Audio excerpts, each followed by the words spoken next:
Hello, I'm Paul Louis Metzger, the Director of the Institute for Cultural Engagement, New Wine, New Wineskins, and welcome to New Wine Tastings.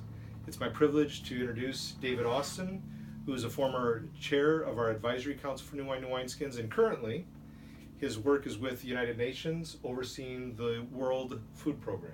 Yeah, I don't oversee the World Food Program. I work on strategic partnerships for the World Food Program. It made the video better by me saying overseeing. But I am not an overlord. I've known David for years, and I just really appreciated his heartbeat. And he's speaking to my Doctor of Ministry group today on the subject of ambassadorship. We're dealing with the theme of ambassadorship. And David, how do you see the text in 2 Corinthians 5 playing into your work? You know, be reconciled to God. We're ambassadors of Christ. Sure. So most people would be familiar with the verse that says in 2 Corinthians 5:17, therefore, if anyone is in Christ, he or she is a new creation. The old is gone, the new has come. And then it goes on to say that we're given this ministry of reconciliation, and we are therefore Christ's ambassadors, as though God was making his appeal through us. And then kind of the summation is, therefore, be reconciled to God. So the start of the whole idea of being Christ's ambassador is that we are staying reconciled to God, and we're being reconciled with each other. So in Matthew chapter 5, 24, I think it's 24 and 25, Jesus talks about if you're coming to pray, if you're going to go to the altar and offer your gift, but you know that your brother has an offense against you, stop, don't even pray. Go and be reconciled to your brother first, and then come and then offer your gift and be reconciled to the Lord. So there's this deep interconnectedness that we need to be reconciled to each other and reconciled to the Lord, and that's the starting ground of being an ambassador for Christ and being a member of the ministry of reconciliation. And you've worked with the United Nations. That's what you're doing now.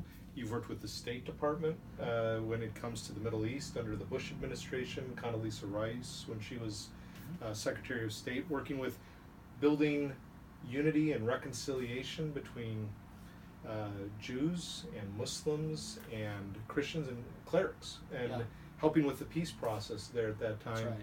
That's right. Overseeing for Mercy Corps food programs in North Korea. A lot of work of ambassadorship in all kinds of broader secular domains, while accounting for your faith even at the same time, kind of intertwining that throughout in a way that just really is fascinating to me. How does that play out, just briefly for you, about being an ambassador for Christ and in a sense being an ambassador for the State Department or Mercy Corps or United Nations? Sure. So like in each of those cases, we like at the State Department on the Middle East project, we had to know who it was we were going to meet with. And so we had a purpose to go meet with people and to learn their stories and to understand their views. And so the first part of it was just hearing and listening to them. And which is very interesting that, the first part of the Great Commandment is, hear, O Israel, the Lord our God, the Lord is one. So in diplomacy, the first thing you do is you go and listen. And then the second part of the commandment is, love the Lord your God with all your heart, soul, and strength. So when you hear somebody's story, you're invited into a relationship. And so the cardinal and the ambassador that I was working with, they listened to the sheikh, they listened to the rabbi, they listened to the patriarch, and then they built a relationship with me. And in every case, after hearing their stories, they would eat together. And they would learn one another's stories, they would break bread together, they would build a relationship, and then they would ask them to come and meet with the other and to start to listen to other people's stories. And what we found was, and this is true, people know this, when you hear somebody else's story and you're invited into kind of into the confines of their home, it's hard to dislike them, especially if they're showing you hospitality. And same in North Korea, the people were very, very guarded, but they were also in need. And so they knew they had to be careful how to express their need, but they did. And would express their need, and we would hear it, and we would see what we could do to help, they would invariably say, "Thank you," and there would be this connection. And so especially in North Korea, we had to be very sensitive about what our mission was. We weren't there to proselytize in any way, but we were there to help meet some humanitarian needs. And one of the things that happens as you meet some of those humanitarian needs, like when Jesus says, if you feed the hungry, and you build a connection there, there's a relationship, there's a dynamic that begins to play out where there's an understanding and a respect and gratitude. And so they knew, and I would ask them, and in fact, when I led this, we did a food security assessment in North Korea back in 2011, and I would ask them, as part of this assessment, when is the last time they had enough food? And they would refer back to the last time there was a U.S.-funded food program in 2008 and 9. And I would say, do you know where that food came from? And they would look at the North Korean government officials who were with us, and they would be hesitant when they'd look back at us and they'd say, we know where the food came from. And they'd say, thank you. So it's a bridge building mission and opportunity.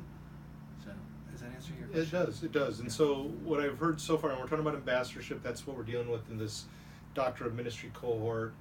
You've talked about the need to be reconciled, both to God and to others, and if there's a problem, stop and be reconciled. So relationship matters, and within that context of relationship, listening. And listening is key to building relationships, right?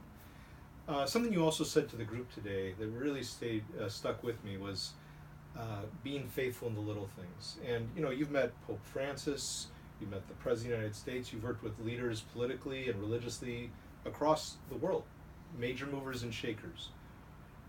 I've never sensed from you, by the grace of God, that you're so moved by that, and wow, to stand before them, but it's really being faithful in the little things.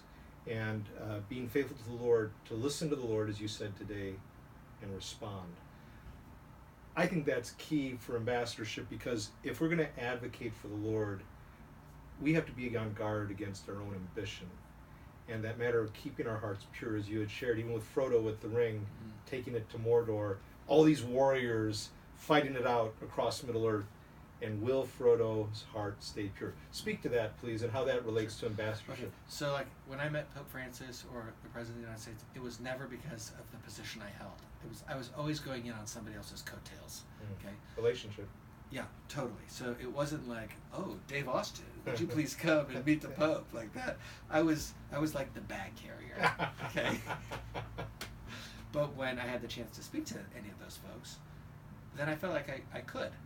And you weren't taken by the office. No, I mean, you respected the office, but you weren't taken by it. It didn't absorb you.